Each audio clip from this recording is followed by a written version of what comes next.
Just recently, I was at one of our EMS weekends, and Rick said this, and it just reminded me of a whole library of information that came back to me about my own recovery. Rick said to the unfaithful spouses, listen, stop saying, I'll never do it again, I'll never do it again, I promise I'll never do it again. He said, try this. Try saying, I don't ever want to be that person again. Try saying, I never want to be that person again. Try, I never want to ever be that person ever again in my life, and I'm willing to do whatever it takes to get healthy and find the new person that I need to be. Here's some of the reasons why that approach is so much more powerful than I'll never do it again, I never do it again, I promise I never will do that again. Number one is, you promised to be faithful on the altar.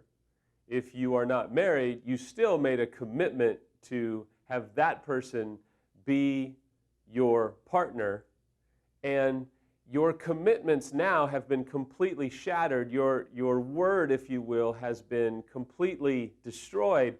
So your spouse relied upon your commitment and your word in the first place, and that blew up. Why should they rely upon your word a second time when all you're doing is giving them a passionate commitment from your mouth, which is, I'll never do it again, I'll never do it again. I'm sorry, I have to be the one to tell you because someone had to tell me this.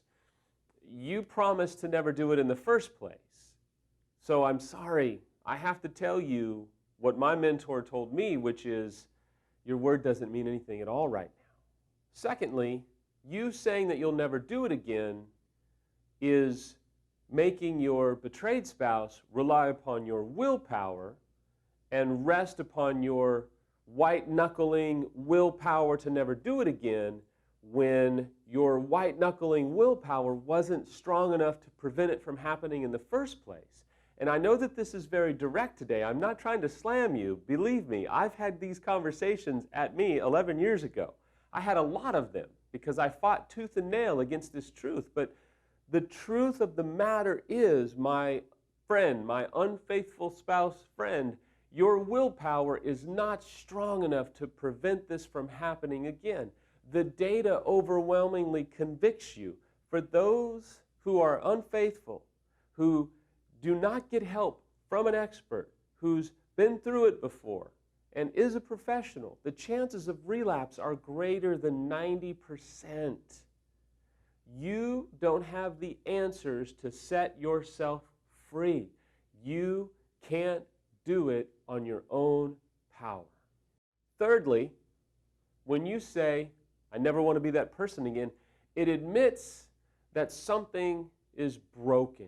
It inherently conveys a message that you are aware that something is broken inside of you, that there needs to be change, that there needs to be transformation, that there needs to be a recalibration. It is inherently admitting that something inside of you, not your spouse, but something inside of you is broken and needs to be healed and transformed or adjusted or completely changed. But it is a statement that says, I am the problem. I need to find change. I need to find an adjustment. I need to have my life brought under the microscope because something in me is broken. It conveys essentially a humility, a brokenness, a contrition, a desire to change, and that you are open and malleable to whatever has to come your way to bring about the new transformation that you know that you need.